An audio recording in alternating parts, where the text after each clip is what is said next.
আসসালামু আলাইকুম এভরিওয়ান। আজকে আমি ফুলকপির পাকোড়া তৈরি করব। তা আমি ফুলকপিটা ভালো করে ধুয়ে গ্রেটারে গ্রেট করে নিয়েছি। গ্রেট করা হয়ে গেছে। একটা ডিম সিদ্ধ করেও গ্রেট করে নিয়েছি। বেশ কিছুটা পেঁয়াজ কুচি, রসুন কুচি, কাঁচামরিচ কুচি, ধনিয়া পাতা কুচি নিয়েছি।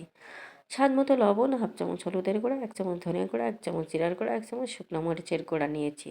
আর 2 বাটি পরিমাণ বেসন, হাফ বাটি পরিমাণ শুকনো চাউলের গুঁড়া। এবার আমি হাতে একটু তেল মাখিয়ে গোল গোল করে শেপ দিয়ে পাকোড়া তৈরি করে নেব। আমি সবগুলো এভাবে তৈরি করে নিয়েছি। এবার এগুলো আমি ভাজতে দেব।